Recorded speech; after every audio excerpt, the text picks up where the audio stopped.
Voilà, mes amis, on va continuer notre cours sur le Mahamar du Rabbi de Lubavitch et on continue et on explique. Umevaer sham da'amiti ta'inyan de pada b'shalom nafshi ou aliede giluya yechida dafka. Comme on le sait, le Rabbi a commencé par cette phrase qui dit pada b'shalom nafshi, rachète mon âme dans la paix. Et le Rabbi explique ou aliede giluy yechida dafka. Alors, c'est quoi la Yechida? La Yechida est le niveau le plus haut de l'âme. Comme on le sait, il y a 5 niveaux d'âme qui sont le niveau le plus bas, Nefesh, qui est l'action. Après, on a le Ruach, qui est le premier niveau de la spiritualité. Après, on a la Neshama, qui correspond à la Bina. Ces 3 niveaux d'âme, la Neshama, le Ruach et le Nefesh, sont dans le corps. Par contre, il y a 2 autres niveaux qui sont la Chaya, qui correspond à la sagesse de Dieu, et à la Yechida, qui correspond au Keter, à la couronne de Dieu. Ces 2 niveaux-là ne sont pas dans le corps, mais sont autour du corps. Autour du corps. Et ils dégagent, ces 2 niveaux-là dégagent des énergies inimaginables qui rentrent dans le corps et qui permettent à l'homme d'être à un niveau inimaginable, complètement au-dessus de la nature. Maintenant, ce qui est très intéressant, c'est que on sait que dans un mariage, la femme tourne 7 fois autour de l'homme.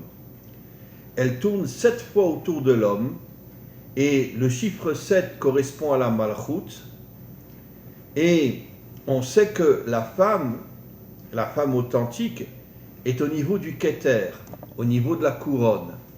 Et la Malchut correspond à l'homme. Comme on le sait, le Mashiach toute l'action du Mashiach sera de dévoiler la royauté de Dieu dans ce monde, la Malchut de Dieu dans ce monde. Et donc ce qui est très intéressant, pourquoi la femme tourne 7 fois autour de l'homme? Pour nous faire comprendre que la femme authentique est au niveau de la Yechida, au niveau de la couronne, elle transforme son mari en roi. Comme dit le Rabbi de Lubavitch, dans chaque homme authentique, il y a une étincelle du Mashiach. Qu'est-ce que ça veut dire, il y a une étincelle du Mashiach? Ça ne veut pas dire qu'on est le Mashiach, mais chaque homme, grâce à l'authenticité de sa femme, possède une étincelle du Mashiach. Et cette étincelle du Mashiach, c'est le travail que nous devons faire pour pouvoir dévoiler la royauté de Dieu dans ce monde. Alors on va continuer. Debitu la retzonot de nefesh habehemi shal yedei ahava shelemala metam veda'at shemitzad hamakif lechaya urak mipnei she'aratzon de nefesh haelokit mitgaber al haratzon de nefesh habehemit. Alors qu'est-ce que dit le Rabbi? La Yechida ainsi que la Chaya annulent tous les défauts, toutes les forces obscures qu'il y a dans l'âme animale.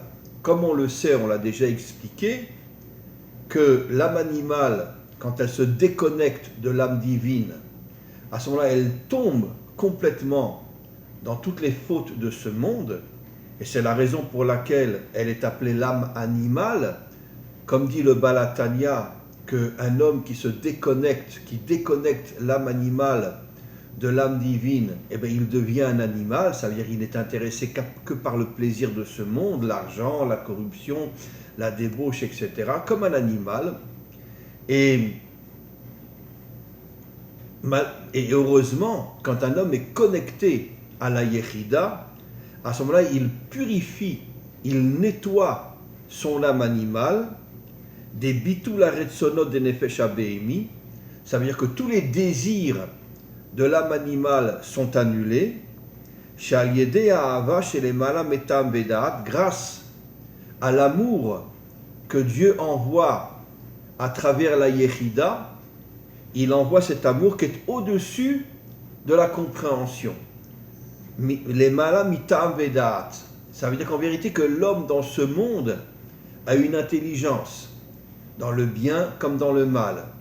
Mais la Yechida, comme elle n'est pas dans l'homme, elle est autour de l'homme, cette Yechida est complètement au-dessus de la compréhension humaine, et Dieu envoie un amour qui est complètement au-dessus de la nature à travers la Yechida, et cette Yechida, à ce moment-là, nettoie complètement l'âme animale. Chez Mitzad Amakiv de Chaya Urak Mipne Sheratzon de Nefesh Elokit Mitgaber ala Ratzon Nefesh Behemi, et la Chaya et la Yechida, à ce moment-là, nettoient l'âme animale, la purifient et la reconnectent à l'âme divine. Et là, chez Mitzad Tokef Aratzon de Nefesh Elokim Mitbatli Mimele Aratzonot de Nefesh Behemi. Donc, comme le Rabbi rajoute, encore une fois, la force de la Yechida et de la Chaya nettoie complètement l'âme animale. De Be'avoda, Shalpi Ta'am Veda'at, chez Mitzad Bechinat Naran, parce que si l'homme n'avait que les trois niveaux de l'âme, la Neshama, le Ruach et le Nefesh qui sont dans le corps, Abirur de Nefesh Abehemi ou Alideh chez Nefesh Elokit Mitlabeshet be Nefesh Abehemit velochemet ima. Comme on l'a expliqué dans d'autres cours, les trois niveaux de l'âme qui sont dans le corps rentrent dans l'âme animale pour la purifier. Mais ils n'arrivent pas à la purifier d'une manière totale. Ça veut dire que même s'ils purifient l'âme animale, ils n'arrivent pas malgré tout à chasser toutes les forces obscures qui sont dans l'âme animale. Les forces obscures restent dans l'âme animale. C'est vrai que grâce à la connexion entre la Neshama, le Ruach et le Nefesh, et la connexion avec l'âme animale, l'homme ne tombe plus, mais malgré tout, il peut avoir de mauvaises pensées, il peut avoir, malgré tout, il peut tomber aussi. Il n'y a que la Yechida et la Chaya qui nettoient complètement, qui chassent toutes les forces obscures qui se trouvent dans l'âme animale. Et à ce moment-là, l'âme animale redevient ce qu'on appelle la Malchut, puisqu'en vérité, n'oublions pas que Behema, c'est la valeur numérique 52, 5 et 2, ça fait 7, c'est la Malchut. Donc l'âme animale se purifie, elle devient la Malchut de Dieu, et elle se connecte pas seulement à la Neshama, le Ruach et le Nefesh, mais elle se connecte aussi à la Chaya et à la Yechida. Mitbatlim em aretzonot nefesh abehemi mivle. Donc encore une fois, la Yechida et la Chaya annulent complètement tous les défauts de l'âme animale. Aval mikol makom habitul shelahem urat mitzat itgabrut nefesh haelokit velo shehem betelim be'etzen. Donc exactement ce qu'on a expliqué.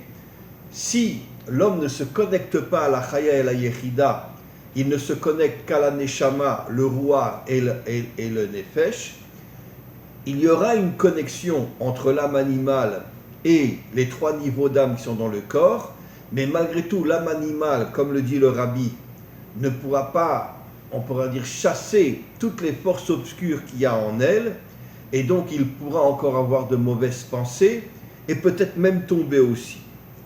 Velachen, enze amitit inyan hashalom, c'est la raison pour laquelle seule la Yechida et la Chaya amènent le shalom, amènent véritablement la paix. Qu'est-ce que c'est la paix? La paix, c'est en vérité, c'est l'union. La paix entre les peuples, la paix entre Israël et les nations. Comme on a souvent expliqué, la paix ne veut pas dire qu'on est tous pareils. On est différents. Mais il y a la paix entre nous parce qu'on se respecte. On se respecte parce qu'on sait, surtout au moment de la délivrance finale, que les peuples seront des peuples extraordinaires et que même si on est différents les uns des autres, les peuples entre eux et Israël par rapport aux nations, malgré tout, il y aura un respect énorme parce que justement, on comprendra que chaque peuple est un peuple absolument extraordinaire. Et c'est ça le shalom. Le shalom, en vérité, c'est quoi? C'est l'unité dans le monde. Et encore une fois, le Rabbi explique, on ne peut amener la paix dans le monde, on ne peut amener l'unité dans le monde que si on se connecte à la Yechida qui est le plus haut niveau de l'âme. de chevan de bechinat yechida en kenegda leumatze. La yechida est tellement au-dessus de ce monde qu'aucune force contraire ne peut rentrer en elle et la faire tomber. Bevoa de boa lit les havaye, et la yechida est complètement connectée à Dieu. La reine bitul aretsonot de nefesh abemi al yede giluy yechida ou chez mitzad yechida en makom melechatrila l'ersonot zarim. Aucune force contraire ne peut attaquer la yechida, et donc la yechida nettoie complètement l'âme animale. Vezeu pada beshalom nafshi, c'est pour ça qu'il est dit que grâce à la yechida, l'homme arrive à amener la paix dans le monde.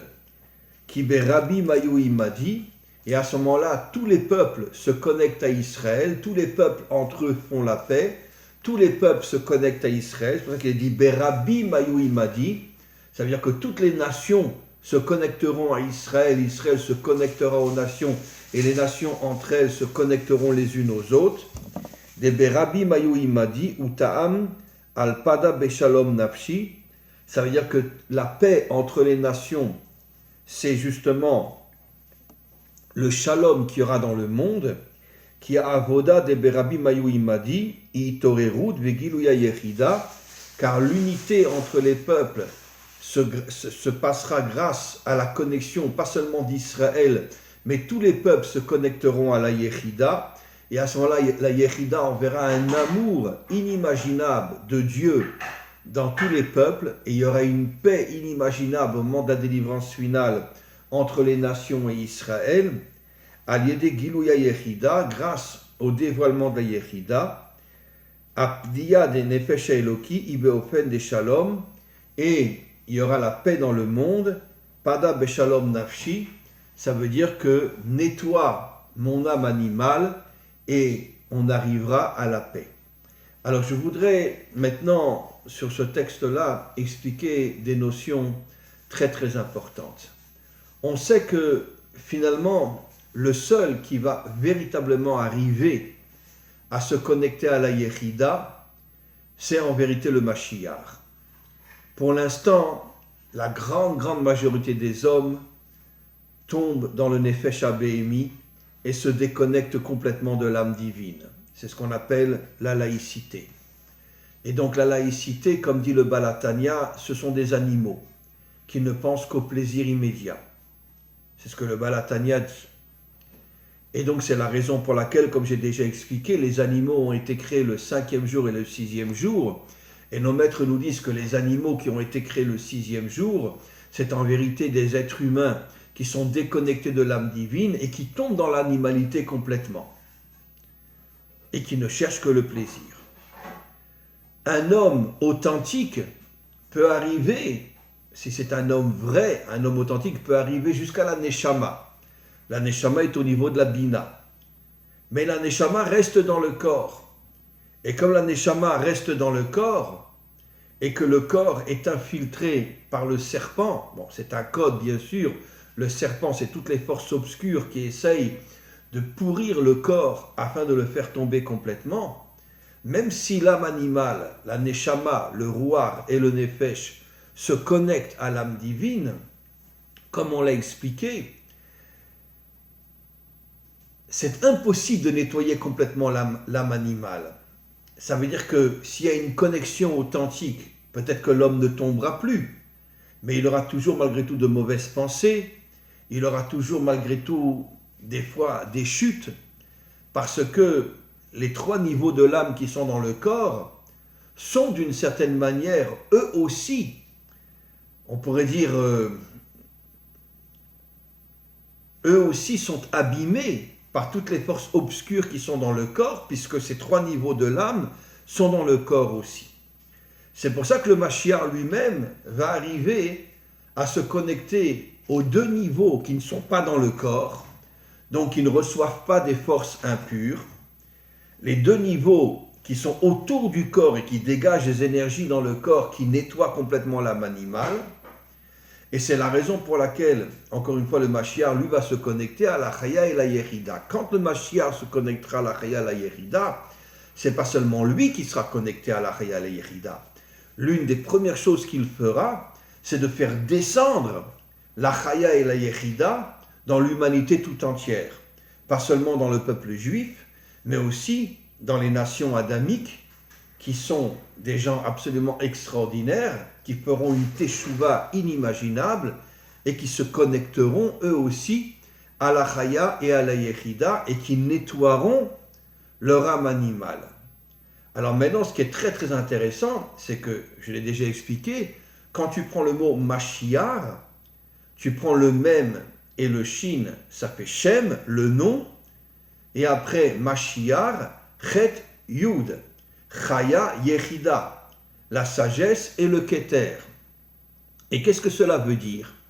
Comme je l'ai déjà expliqué, le Mashiach et son épouse, c'est le Gilgul, la réincarnation de Adam et Ève, qui viennent réparer la faute horrible qu'ils ont commise en faisant tomber l'humanité tout entière, en la déconnectant de l'âme divine, en la déconnectant de Dieu, puisque pendant des millénaires, il y avait l'idolâtrie dans ce monde, ce que j'appelle moi le culte de la matière, et puis aujourd'hui, c'est les laïcs, qui sont la grande majorité du monde. Et donc, c'est vrai qu'Adam et Ève ont fait une faute absolument inimaginable, et ils ont fait tomber le monde. Et c'est pour ça que c'est à eux de revenir sous la forme du Mashiach et de son épouse, pour pouvoir non seulement se réparer, mais réparer le monde entier. Et maintenant, comme on a expliqué, le Keter qui correspond à la couronne, c'est en vérité l'épouse du Mashiach qui va le transformer en roi. Qu'est-ce que ça veut dire, elle va le transformer en roi? C'est-à-dire que tout le travail du Mashiach, ce sera de dévoiler la royauté de Dieu dans ce monde. C'est ça tout le travail du Mashiach. Et donc c'est exactement ce que le Rabbi explique. C'est la raison pour laquelle, encore une fois, je me répète, une femme au niveau du mariage tourne 7 fois autour de l'homme pour donner la royauté à l'homme, mais la royauté pas dans le sens de la politique, mais de donner la possibilité à l'homme de dévoiler Dieu comme roi de ce monde. C'est ça tout le travail de ce qu'on peut appeler la couronne de la femme. D'ailleurs, comme c'est marqué dans le chant qu'on lit tous les vendredis soirs, la femme est appelée Ateret Baala. Ateret veut dire la couronne de son mari. Et donc, en vérité, on oserait presque dire que le vrai Mashiach, ça sera son épouse. Même si c'est l'homme qui va agir dans ce monde, mais d'un autre côté, toutes les forces qu'il va recevoir, il les recevra de son épouse. On va continuer encore une phrase ou deux. Sarir le'avin.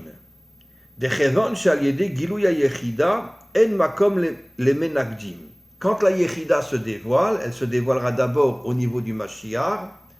Aucune force contraire ne peut attaquer la yechida parce qu'elle n'est pas dans le corps. Et comme elle n'est pas dans le corps, aucune force obscure ne peut attaquer la yechida. Are en sarir az lepidia. Donc, qu'est-ce que ça veut dire? Pada beshalom nafshi. Tu vas, d'une certaine manière, racheter la yechida. Ça veut dire, d'une certaine manière, pidion veut dire que tu vas faire sortir la yechida de l'âme animale.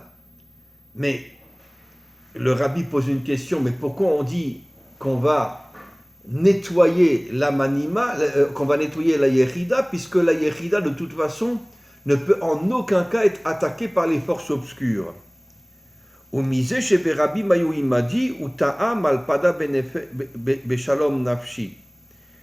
Alors, le rabbi explique ici quelque chose d'extraordinaire.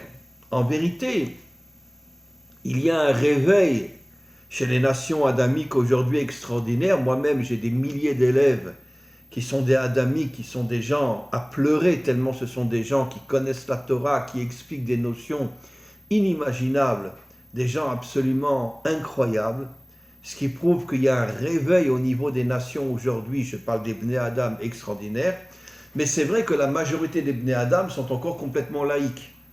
Mais le Mashiach va ramener tous les Bnei Adam, il va leur faire teshuva, ainsi qu'il va ramener aussi 80% de la population israélienne qui est complètement laïque, il va les ramener aussi complètement vers la Teshuvah.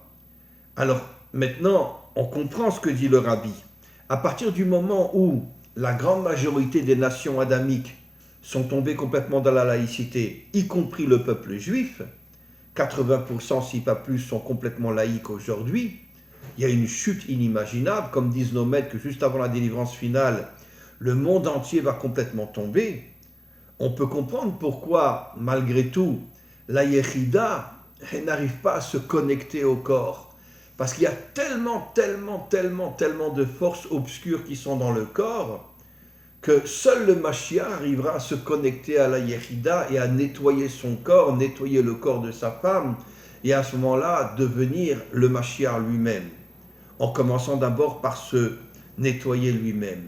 Mais pour l'instant, l'homme normal ne peut pas se connecter à la Yechida. Pourquoi ?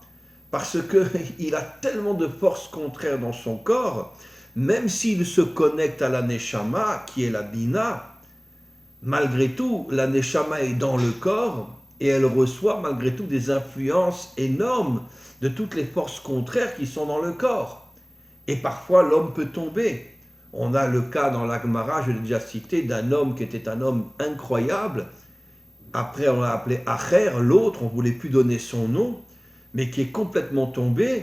Et après, il s'est lié aux Romains, et ça a été un grand massacreur. Il a tué énormément de Juifs, alors qu'au départ, c'était un maître énorme.